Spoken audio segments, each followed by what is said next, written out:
1924 ఒక పేపరు ఒక టీవీ ఉందని శాసనసభ వేదికగా దొరికిందని చెప్పిన అబద్ధాలే చెప్పి రాష్ట్ర ప్రజలకి నమ్మించాలని ప్రయత్నం చేస్తే మొన్న జరిగినటువంటి ఎన్నికల్లో ఏ విధమైనటువంటి తీర్పు ఇచ్చారో గమనంలో కూడా తీసుకోకుండా కనీసం మొన్న ఓటమిని ఒక పరిగణలో కూడా తీసుకుండా అదే అబద్ధాలు అదే అవాస్తవాలు ప్రతిరోజు చెప్పుకుంటూ పోతే ప్రతిరోజు నా టీవీలో పేపర్లో ప్రచురించుకుంటూ పోతే ప్రజలు నమ్ముతారని భ్రమలో ఉన్నటువంటి రాజకీయ పార్టీ నాయకులు ఉండడం దురదృష్టం అని చెప్పి సందర్భంగా తెలియజేస్తున్నాను. ఈరోజు శాసనసభకు వచ్చింది ఆ రాజకీయ పార్టీ ఏదో ప్రజా సమస్యల గురించి మాట్లాడుతారేమో, ఒకవేళ నిరసన తెలియచేయాలంటే ఏదైనా ఒక ప్రజా సమస్య మీద శాసనసభ దృష్టికి తీసుకొస్తారేమో అని నేనైతే చూశాను.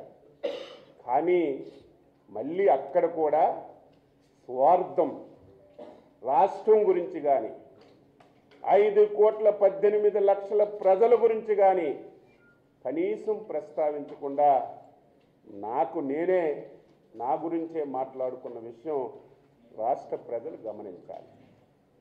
ఈరోజు ఎందుకు బయటికి వెళ్ళిపోయారు?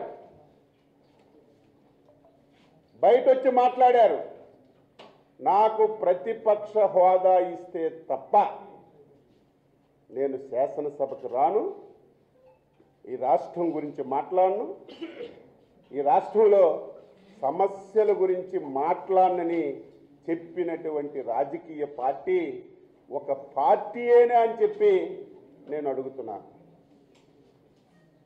ఈరోజు రాజకీయ పార్టీలన్నీ శాసనసభలోకి వచ్చాయి. తెలుగుదేశం వాళ్ళందరం పశువు కండువాలు వేసుకొని వచ్చాం. జనసేన వాళ్ళు వాళ్ళ పార్టీ కండువాలు వేసుకొని వచ్చారు. బీజేపీ వాళ్ళు వాళ్ళ పార్టీ కండువాలు వేసుకొని వచ్చారు. ఇంకొక రాజకీయ పార్టీ కూడా వాళ్ళు కండువాలు వేసుకొని శాసనసభలోకి వచ్చారు.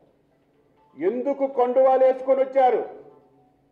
రాజ్యాంగంలో రాజకీయ పార్టీ ఎన్నికల్లో ప్రజల తీర్పు, ఎమ్మెల్యేలుగా గెలిచినటువంటి వాళ్ళే శాసనసభకి కండువాలు వేసుకొని వచ్చినటువంటి విషయాన్ని నేను ఒకసారి తెలియజేస్తున్నాను. ఈరోజు రాజ్యాంగంలో ఒక రాష్ట్రానికి ఎవరు ఎక్కువ సన్నాలు